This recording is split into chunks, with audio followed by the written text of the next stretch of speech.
everybody, and welcome to the show. My name is Benji, and this is the BenObi podcast show. The show where I interview successful people who are making a difference in the world today and find out some of the secrets to their success. Our guest on the show today is Vyyyper from the YouTube channel Vyyyper. Vyyyper, I guess, welcome to the show. Thanks for having me, man. How you doing, BenObi? Okay, so Vyyyper, do you want to start off by telling us a little bit about yourself, like where you come from and all that stuff? Sure, you want to know the Vyyyper details? I can do that. Well, basically, I am from Chicago, born and raised. I just started doing YouTube recently in January of this year. It's always been suggested to me to do a YouTube channel since I've always been into tech and love tech. I love helping people out with their tech. So a lot of people have suggested to me over the years that I should have a YouTube channel dedicated to tech.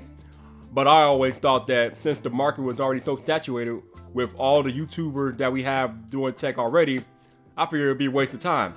But this year I said, whatever, I'm gonna go ahead, throw my hat in the ring, see what happens. And here we go, almost 5.5 months later, your boy's going strong, and I'm on a podcast with BenObi Tech. So you know it's live. Yeah. Why did you start making YouTube videos in the first place? All right. Like I just alluded to, it was always suggested to me to make a YouTube channel since I was helping people out with tech on Facebook, things like that.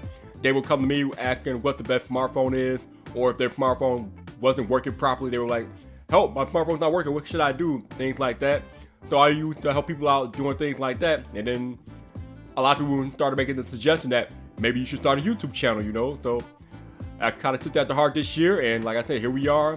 The man about tech, the captain of Team Apple, your boy the Vyyyper, is on YouTube getting it done.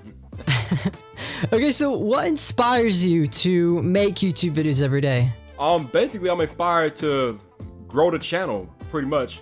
I love interacting with different creators and their communities and just interacting with the people that choose to take the time out of their day to watch my videos.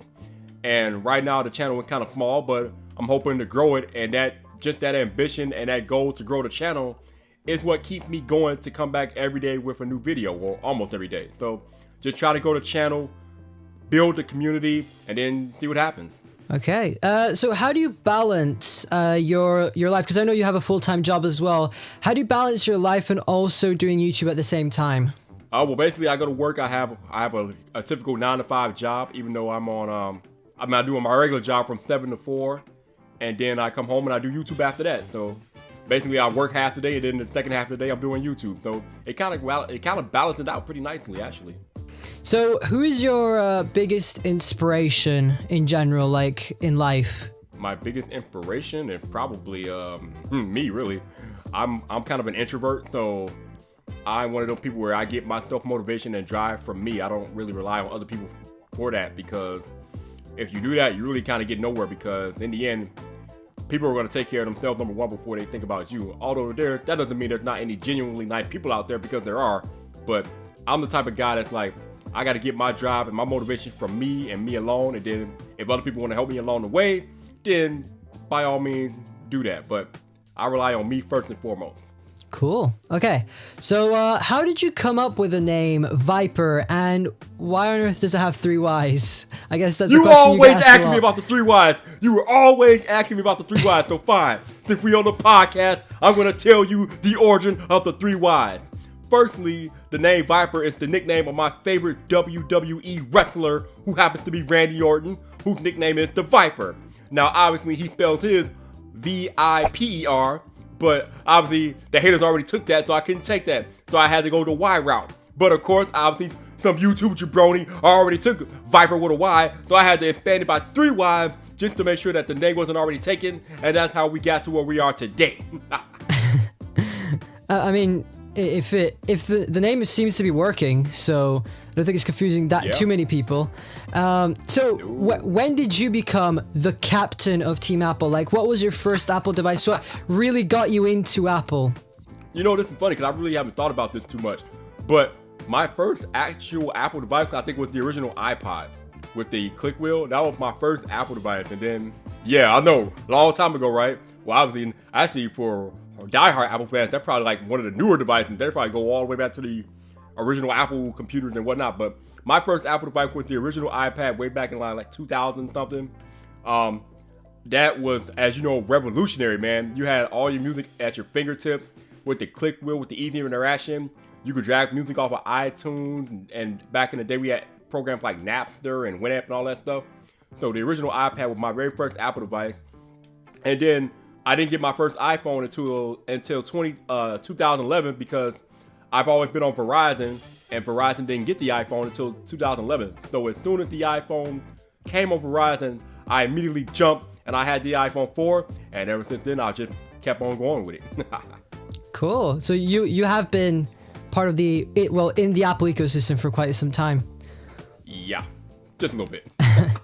So what do you think will be Apple's next big revolutionary product? Because we've had, of course, the iPhone, we've had the iPad, we've had the Apple Watch, now AirPods. The HomePod is trying to be one of them, but it's probably never going to be. So what do you think Apple will release next that will have a big impact on people's lives? Whew, that is a hard question, man. I know the big thing that everybody keeps talking about are these AR glasses, but I don't know if I see that being a big revolution. A lot of people seem to think that the AR glasses is gonna make the smartphone become obsolete or will be the beginning of the end for the smartphone, but the smartphone has such a big screen that we can do a lot of stuff on, and it serves a lot of different functions that you just simply can't do with glasses. So I'm not sure if the AR glasses is going to be the next big revolutionary Apple product. I'm not sure. But yeah, that's a hard question. I'm hoping for a hybrid device between a MacBook and iPad, because that would truly be revolutionary. I think that would change personal computing forever, but Apple is hell-bent on not combining iOS and macOS, but I think they really should examine it and give that a look, because that is something that would be pretty cool. Yeah, because also they could just create a new OS and call it like Mac iPad OS or whatever. They'll probably just come up with some weird name, which would basically be like a Frankenstein of Mac OS and iOS, or work like the two but together. I don't know. Maybe we'll have to wait and see, I guess. So how do you think the Apple could fix the HomePod? Because I've heard you talk about the HomePod. You've got a HomePod as well, and you're not a massive fan of it. So do you want to like just give us some thoughts on how they could fix the HomePod? How do we fix you? He wants to know how do we fix you? So basically, my problem with the HomePod is that it's pretty handicapped. And when I say handicap, I mean that it's missing basic functions and features that smart speakers half the price have. Number one, it only natively supports Apple Music. And if you're an Apple person, that might be okay. But a lot of people use things other than Apple Music. They use Spotify, they use Pandora, they use Tidal. And while you can AirPlay those through the HomePod, you can't use voice support to control those features and services. So that's kind of a knock. One of the bigger knocks, though, is the complete lack of Bluetooth playback ability on this HomePod. That is inexcusable. That's almost as bad as the OnePlus 6 coming without wireless charging. It is inexcusable, unacceptable. How do you have a smart speaker not support Bluetooth playback? And then the other obvious omission, which still isn't on this thing to this day, is the support for multi-room audio. You can't pair it with another HomePod to have a stereo experience. Apple is supposed to be adding that feature, but they're taking their sweet time. They need to hurry up, but it's missing a bunch of features, and until they add these features, it's gonna be sitting on my couch looking like a piece of decoration. Is it even plugged in? No, it's not plugged in.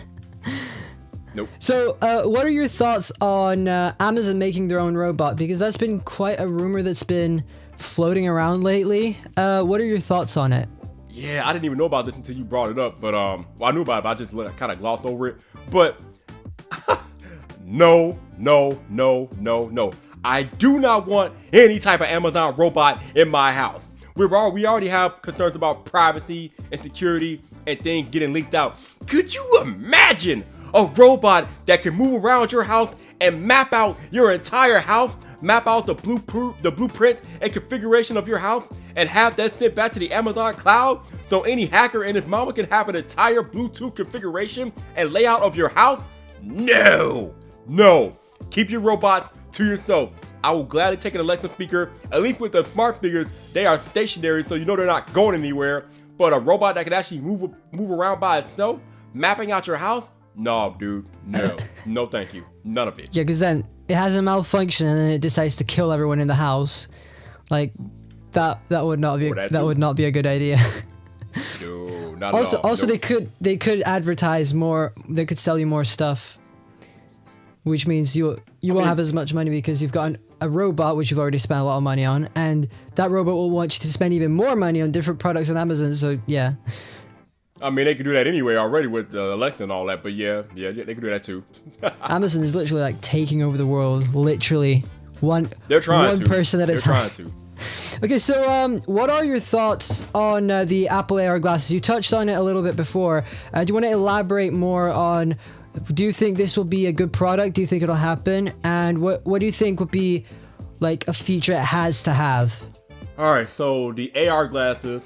Do I think it'll be a good product? It's kind of hard to tell.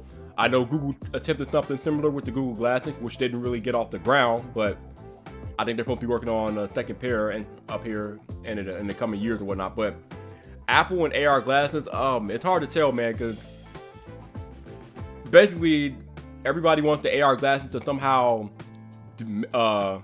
replace your smartphone or be the beginning of the replacement of your smartphone. And like I said earlier, that's going to be a very hard thing to do, considering that the smartphone has a very large screen that you can do a lot of functions on. It's going to be kind of hard to fit all that functionality in a pair of glasses. I just don't know. But obviously, if you're going to have AR glasses, they're going to have to be somehow internet connected, cloud connected. I mean, that's kind of what the whole purpose of them are. But and then on top of that, obviously they'll have to have some type of AR, augmented reality functionality built in, because that's the whole purpose. I mean, they are AR. So between the augmented reality and being connected to the internet, I guess that will present you with some unique possibilities as far as what Google is doing with including AR on the Google Maps and their upcoming OS. You could have something like that with the AR glasses, where you can get directions right through the glasses with the AR. So that's something that Apple can do. Obviously, maybe you could take phone calls with it, and maybe even take pictures, assuming that you can put a decent enough camera in there. That's something that, although that will spark another list of privacy concerns like they did with Google Glass. But I mean, the possibilities are endless. I just don't know if it could be an actual viable replacement for your smartphone, but the possibilities are definitely there. Yeah, I mean, it would be cool. Taylor Swift Tech said that what would be cool would be if you have like a MacBook that you can add multiple displays on the sides of it, which I think would be very, very cool. That would be a great feature, because then you don't have to go out and spend money on extra monitors. You could also add extra monitors to your phone, I guess. So I think the Apple AR glasses could become an extension of your devices, not necessarily replacing them. So yeah, that would be, that's probably what I think it's gonna happen, because Apple won't just like release the Apple AR glasses and kill all the other product lines they have. Like that wouldn't be good. No, I don't think they're killing any product lines. I think, like you said, the AR glasses will be a complementary device if anything. Yeah, just like the Apple Watch and AirPods, I guess. Yep. Exactly. So, what do you think the future holds for artificial intelligence? Oh man, I don't know if you had a chance to watch my Google Duplex video, but I keep telling y'all, Skynet is coming. The Terminator movies were not movies, they were prophecies. Skynet is on the rise. It is the rise of the machines. It is real. It is not movie. It is not fiction. It is reality. And as Elon Musk warned, we better be careful, because once the machines become aware, we are in trouble. But in all seriousness, AI is really the future of smartphones, I think. Because as it relates to smartphone hardware, we pretty much peaked. There's not too much more you can do with smartphone hardware. But software has so many more possibilities. And it seems like the new avenue, the new front in smartphone software is AI, artificial intelligence. And AI is at the forefront, which is why I wish Apple would hurry up and do something about Siri, because she's completely lagging behind. But if a company ignores AI when it's right there in front of them, I mean, that's where the whole industry is going. The Huawei P20 and P20 Pro, they have AI in their cameras. The LG G7 is using AI tech in their cameras. Google uses some type of AI with their Pixel 2 where they do post image processing. So AI is a thing. It is not a fad. It is the future of smartphone technology, and that's where we're going. Yeah, definitely. I think definitely AI is the future. We're going to be seeing more and more smartphone companies come out with their own like AI technology and stuff. And I think it will make our lives a bit better, but also it will. I think people will still say, "Oh, for example, if Apple adds a camera inside their AR glasses, people will be like, "Oh, my privacy's gone now." Right. It's like I said just like I said in my Google Duplex video. The engineers at Google have to find a way to make it functional, but yet limit what it can do so it can't cause too much damage. Yeah, because then you could have a hacker and then he just hacks into your hardware and then you're done. They know everything about you. People who are watching this now, it'll have been a few weeks ago, but what are your thoughts on the OnePlus 6? All right, so I've already touched on this a little bit in this podcast, but let me go back into it. So on its face, the OnePlus 6 is an excellent device, especially for the money. I think it starts around, $529, something like that.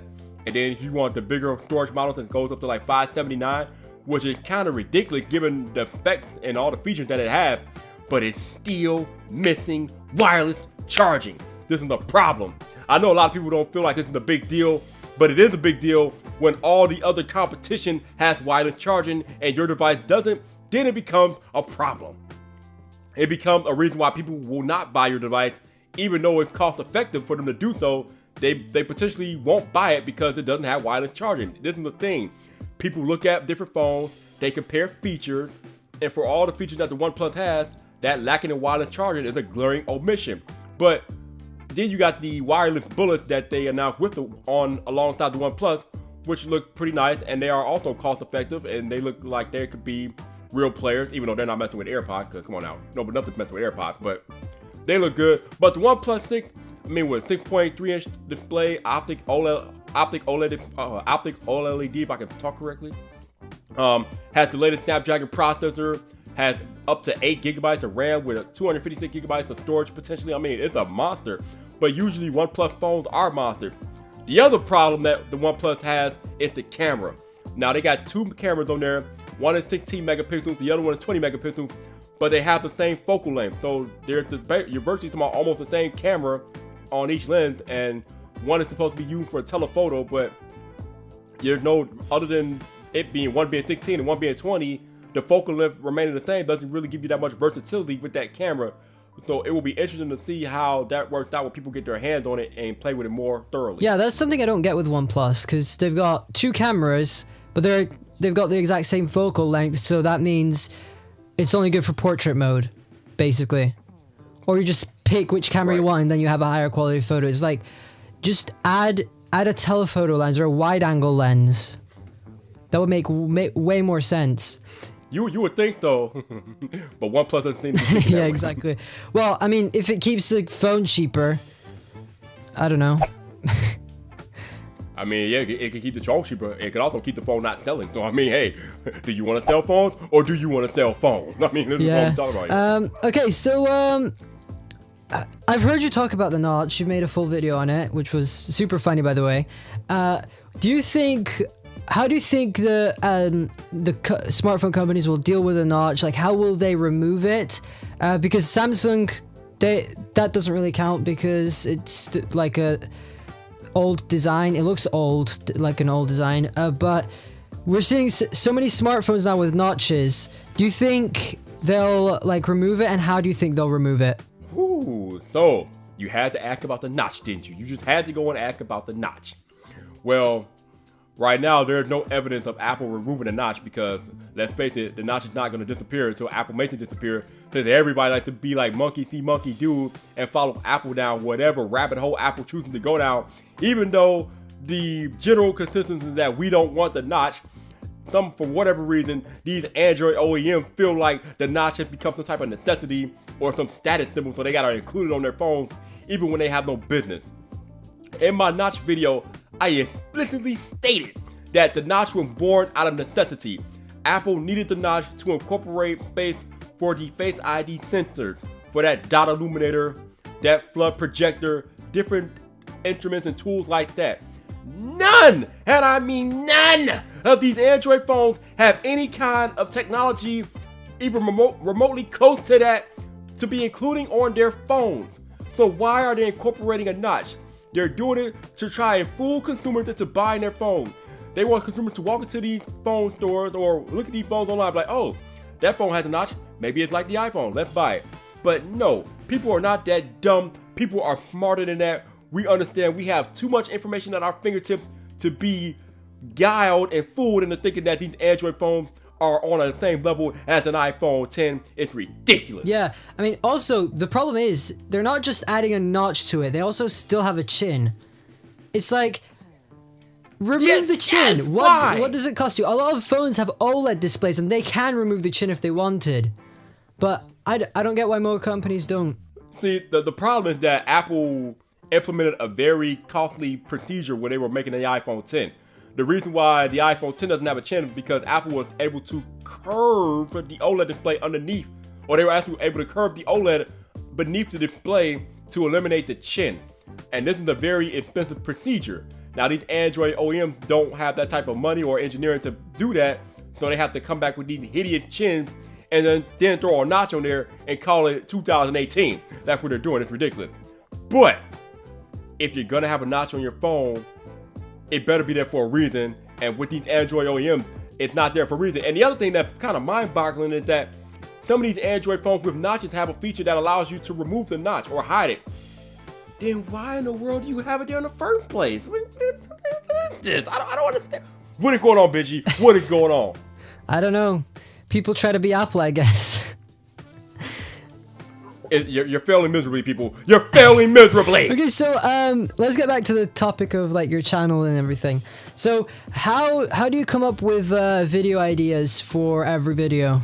Ooh, man, it's tough, man, because I make videos almost every day. So it is extremely difficult coming up with video ideas every day. A lot of times I peruse different tech websites like BGR, The Verge, On a Day, Engadget every day. So I come up with a lot of ideas from those websites or whatever's happening in tech news. I kind of derive what I'm gonna do from that. And sometimes when I'm perusing other people's comment sections or other tech YouTubers' comment sections, fans are asking them to make a certain type of video and that video hasn't been made yet, so that's another way I come up with ideas. That's kind of how I came up with my Apple Watch 4 rumor video. In the Taylor Tech comment section, a lot of people were asking Drew if he would make an Apple Watch 4 rumor video or whatever. Even though he made one prior, there had been some new rumors and information that had been leaked, and they were wondering if he was going to talk about it. So I'm like, okay, people want to know about the Apple Watch 3 4. Let me go ahead and make that video. So I went ahead and I made that video. But it's extremely difficult coming up with ideas all the time. But there's so much happening in the tech that I can always usually find something. Last weekend, I was actually going to take Sunday off, but then Amazon Germany decided to spring a massive leak about the OnePlus information. So I'm like, all right, somebody needs to do a video on this because this is kind of huge. There are a lot of people who are interested in OnePlus and what they're going to do with the 6. So I decided to put out that video. It's like a 2 or 3 minute video that I put out with all the specs and whatnot. And that video got a crap ton of views, which is kind of crazy. But given the fact that it was just a news video, but a lot of people were interested and they got over 600 views. So I just go with the flow, man. I just go with the flow, and whatever comes, then I think I can't talk. If I think it'll make for a good video, then I put it into action. So, what is your process for making a video? Like starting off from finding the top after you've found the topic. What is your process up to when you upload, basically? Ooh, so you want to know the Vyyyper video process? Now the question is, will you live after I tell you this? Or will I have to kill you? but all jokes aside. So basically, one of the main things is coming up with a video idea, which I just explained how I do that.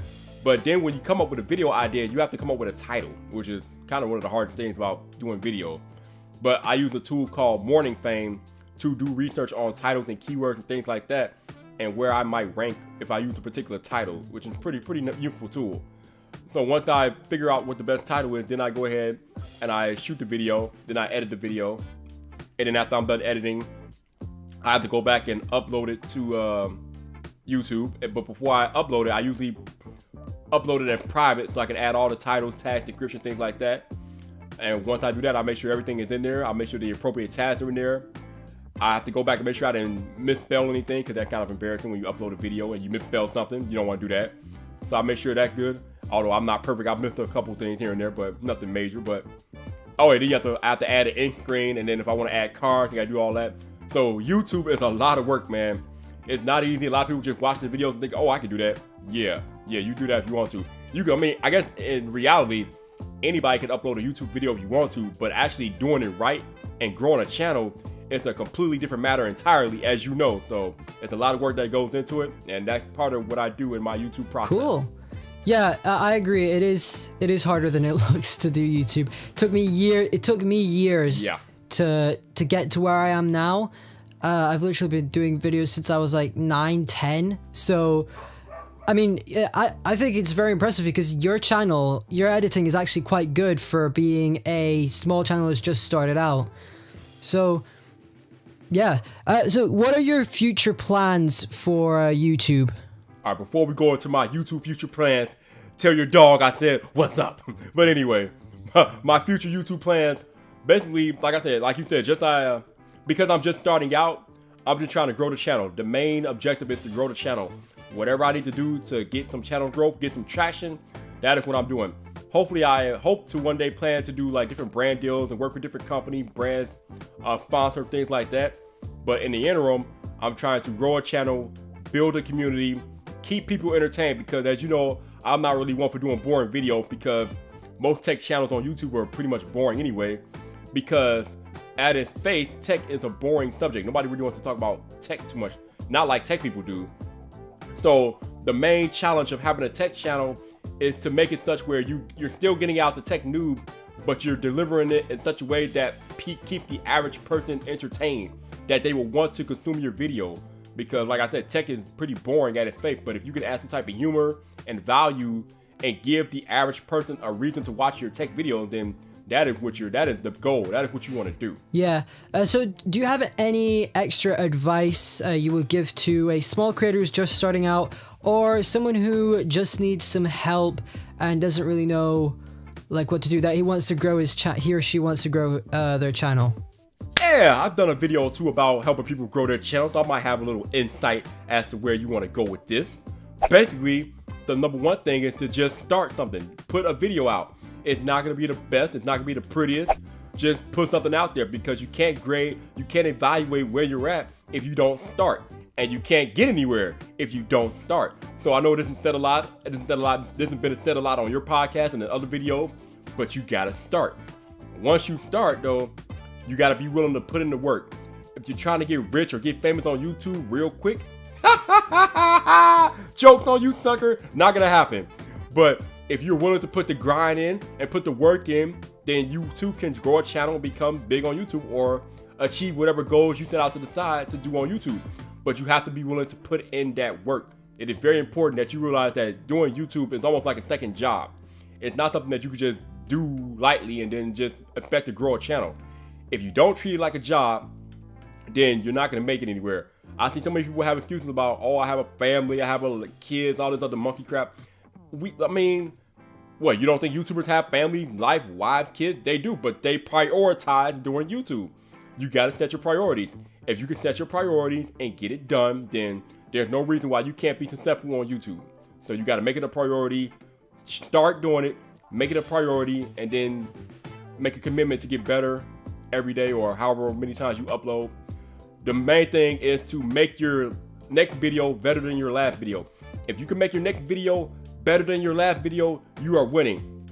And the other piece of advice I want to leave you with is, do not, I repeat, do not compare yourself to other YouTubers that have been doing it for a long time. That is the road to nowhere, and quite frankly, it makes no sense to compare yourself to YouTubers that have been doing it for 10 years or so. It would be like me comparing my videos or my quality or whatever to MKBHD. I would look like a complete fool. The man shoots in 8K. I shoot in 1080p. He shoots in 8 times the resolution that I'm shooting in. Why on earth would I try to compare myself to MKBHD? I'm not in his league, but I'm not trying to be in his league. I'm trying to be me. So don't compare yourself to anybody else. Your competition is you. You are your only competition on YouTube. The other channels are doing their thing. That's fine. They're not your competition. You are. You have to make sure that you're better than your last video. And that's what I would tell people that are just starting out or who are trying to improve their channel. Don't compare yourself. Do the best you can, and it will come. Well, that's some great advice, actually. So, before we wrap up, do you want to tell us where people can find you on social media? I mean, I'm not a hard person to find. I'm pretty much everywhere. But my main haunts are Instagram, Twitter, Instagram, and of course the YouTube. Just type in Vyyyper. Or if you're looking for me on YouTube, try typing in Captain of Team Apple. I promise you I'll pop up immediately. But yeah, just type in Vyyyper, Vyyyper. That's 3 Y, V, 3 Y, P-E-R. You'll find me. I'm not hard to find. Okay, so guys, if you didn't catch that, all of his links will be in the description below and also in the show notes if you are listening to this on iTunes or Google Play Music or something like that. But anyway, thanks again, Vyyyper, for being on the show, and I guess we'll talk soon. Yo, Big BenObi, thanks for having me, man. I appreciate it. And like you said, I will definitely catch you on the tube, on Twitter. You know where I'm around. I'm always around.